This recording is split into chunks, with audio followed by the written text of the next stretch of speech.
Hello everybody, Perrin Lovett here for the Prepper Post News for this Friday, December 4th, 2020. And it's been one of those weeks and one of those Fridays. I'm kind of ready for the weekend, but I hope you've had a great week. And we've got some interesting stories. As always, we're asking for your wonderful, informed, intelligent comments down in the comments box below the YouTube video. If you're listening via Spotify or Anchor or one of the many other podcasting services, thank you. Keep listening, but you may miss a visual prop or two today. I don't know. We'll see. It's been one of those days and one of those weeks, but I think we got a great show for you, and things you've just been wonderful. With the comments, and also starting to see more and more people popping up at Freedom Prepper community, so check that out as well. And let's get straight into the feature topic today. And this is not so much a big news story. You know, this has been an odd year for news. Let me digress as I normally do. We've had, let's see, pandemic, crazy election, civil unrest, economic turmoil, over and over and over and over and over and over again, almost as if it was planned to drive everybody crazy. And it gets difficult. You look at 100 stories, and it's all the same thing every day. So I don't want to bore you guys with things. I saw a comment that this is not a normal news channel. It provides insight from a certain viewpoint. Yeah, that's what I'm trying to do. You're intelligent people. You can read the news, and I just kind of want to give you a little takes that maybe you didn't think about. Maybe you'll leave a comment and give me something to think about. But here we go. I read a quick, very short, kind of personal article by Jim Quinn. I think it was originally at the Burning Platform. About living in the new abnormal, this wonderful year of 2020. And I kind of wrote it off until I saw it again, maybe it was this morning, at reposted at Zero Hedge. So I gave it another look, and I thought, this is a fantastic topic to run with.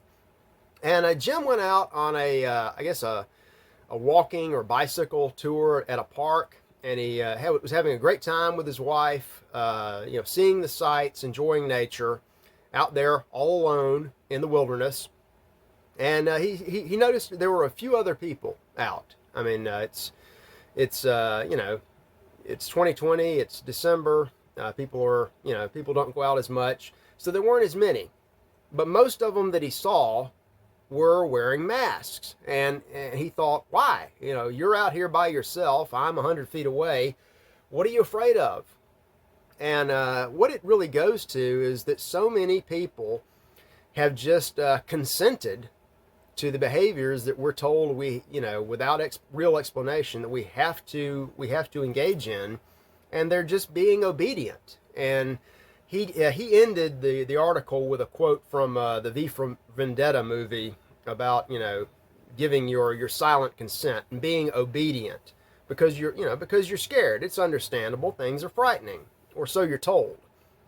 I have a sneaking suspicion that I know where this audience stands. I'm just about as sick and tired of going along to get along as I can possibly be, and I was never really an obedient child or parent, and I'm tired of consenting to all this nonsense. I mean, I'm sick of the lies. I'm sick of the hoaxes, and I think it's time to maybe make some changes. One funny thing I'll tell you, talking about people in masks, and I understand, if some people need to wear a mask for very, very rare reasons, but other people, they're not bad. They're just doing what they told. They think they're helping. So I too, I have a mask. When I built the studio, for example, I put under these walls, put in insulation. Sometimes I do things that have fibers that make my nose itch, or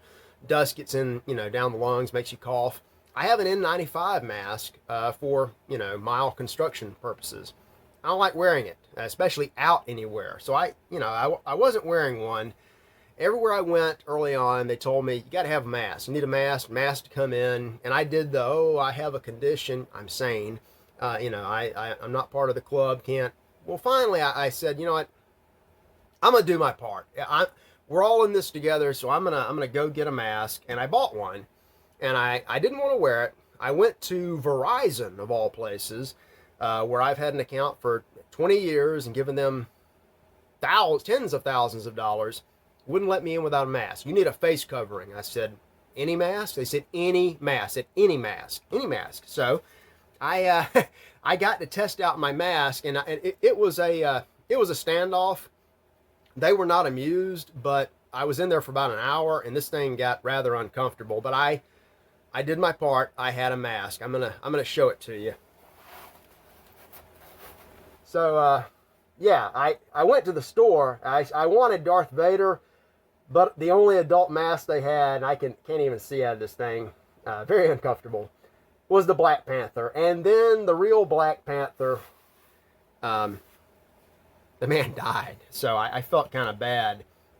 I'm not the Black Panther. I stopped at the Wakanda airport one time on my way to Sudan, but that's as close as I've come. Anyway, just a little humor to lighten things up. Let's move it right along. I'm sure social media will be banning us. With all that's going on, you gotta laugh. There's a study finds has this. A recent poll finds that 4 out of 5, my math skills tells me that's 80% of Americans, feel like they need to be cheered up after this year of abject craziness. And the story, I've got all of them linked at freedomprepper.com, possibly down in the description below the video, above your comments. People are they're looking for comfort foods or simple activities, just some way to get back to a semblance of normal. And I would just throw out the suggestion, you're probably going to put this in your comments, that maybe a little rebellion against the new status quo, the new abnormal, is the cure. And that goes to my final word down at the bottom. That's probably a lot easier than you think, and it's not a physical martial rebellion. It's a way of thinking and approaching things. It could be as simple as a stupid $4 mask. I really wish they had Darth Vader, and I wish it fit better. But anyway, they keep giving us more and more to question. I won't say to rebel against, but to question. Not too long ago, I mentioned a story about this some cat from the World Economic Forum, a group of elitist globalists that want to tell you what to do, that was formed in the 1970s to tell you what to do. And John Kerry recently spoke to them over in Davos or some part of Switzerland. Folks over in the cantons, maybe you need to clean the CH up, because why do all these groups always meet in Switzerland? We know why. Remote and good banking laws. Maybe clean house. But these people at the World Economic Forum, oh, by the way, Kerry was over there recently praising the Great Reset to these people that came up with the Great Reset, even though the same groups will tell us that when we say the Great Reset, it's a crazy conspiracy theory. So, whatever. Here's another theory that they're pushing. I got a story from the Gateway Pundit. They've got 4 or 5 reasons why everybody should eat weeds. Weeds, like the things that grow in the cracks between the sidewalk. They're healthy, and it helps the planet. And yeah, that's crazy. But consider this. If you work for a medium-sized or large business, whether it's private or state-run, what are you going to do next year, maybe later this month, when your employer comes to you and asks you about, have you been vaccinated? Do you plan to get vaccinated? What if they put that in the employment manual that you have to be vaccinated against the coronavirus to work there? Forget HIPAA. And forget the Americans with Disabilities Act. Normally it's illegal to ask about anything to do with your medical history or conditions at all. it's funny how the law doesn't matter. You know, Bertolt Brecht, the poet, wrote that laws are like spiders' webs. They easily ensnare small, unwary things, but big things like governments and large corporations just break on through. Laws are for us, not for them. What are you going to do? I would suggest that maybe you'd be better off not working with people who don't trust you or hate you. And I know a lot of people, so many good people, you know, are scared. They have a good job. They don't want to lose it. I fully understand that. As does AP President-elect Joe Biden, Mr. Dark Winter himself. He is planning, no reason to even get into this, CNN story, he's planning out his first 100 days. And he's got some big stimulus plans. And you would think that Mitch McConnell, if Republicans hold the Senate, would try to stall that. I'm not so sure. The Uniparty, they like the stimulus. They can't get enough of it. Trillions and trillions of more dollars and more reasons to maybe get you a Black Panther mask. And other people are resisting. And they're resisting without really, you know, there's no violence. They use violence. We don't need to. Because in places like New York, you can use the courts to tell the state that their prohibition against Christians worshiping Christ in church is unconstitutional. Same thing in California. Gruesome Newsom, Gavin Newsom, the little governor out there who flouts his own rules that he demands you follow.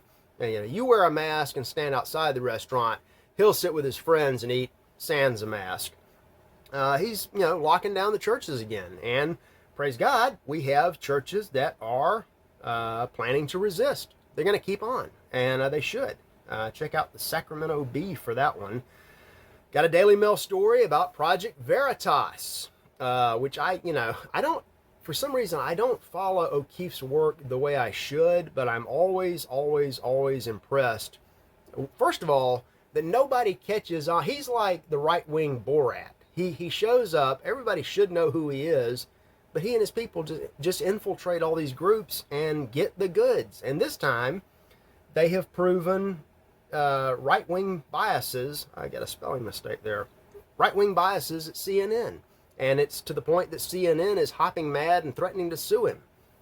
Now, the shame of it is it's 2020, and we kind of knew that there were some left-wing biases at CNN, but I guess it is funny to have the video proof. And I got a couple of stories about changes in America, and I just kind of added these in. I'll go ahead and cover them. This is an RT story about America. Again, if you want the best reporting about America, you have to go outside of America to get it. This is what happens when your nation changes to the point that it's not your nation anymore. Take a homogenous place like Minnesota or Minneapolis, Minnesota, and then start importing people that are not so homogenous, especially people from the third world. Well, get enough of them there, and you can expect, and you should expect, and you will see third world behavior and third world crime and problems, which is what they're seeing. And all the civic nationalism in the world, because it's completely fake, has no answer for this. I wonder why. Knock down the Tower of Babel once, and people want to rebuild it. Also over in New Jersey, on a somewhat similar note, libertarians finally got what they want. Again, congratulations, LP, you've done it. They're legalizing the holy weed, marijuana, to be legal in New Jersey, but everybody always said legalize it and tax it, like taxing is a great idea. And they're going to. The state is going to tax these legal sales of pot, but they're calling it a social equity fee, which, anything odd like that, it should just be a red alarm bell that goes off to tell you something's not right. And the reason they're doing that, I'll let you read, this is a Fox 5 New York story. The reason they're doing that, they need money to help people that have been hurt in minority communities by the drug war, which should have never been. But it kind of goes to illustrate what happens when you start cramming in so many different kinds of people, which is the fulfillment of not only civic nationalist but libertarian policies. The theories that they cherish turn around and give them things like social equity taxes on their marijuana. Not that they'll notice when they get good and high. You might.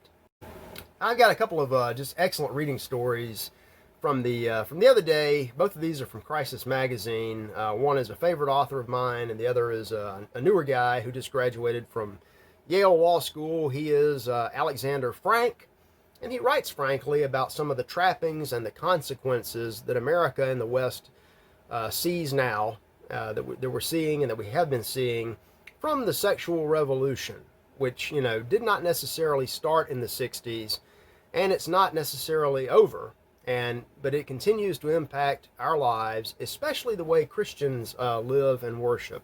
So I've got a link to that. Check that out. And also look at what Anthony Esolen, the great professor at Magdalen College in New Hampshire, writes about the suicide of civilizations. What happens when, you know, a nation, a group of people decide that it's time, collectively decide it's time for lights out.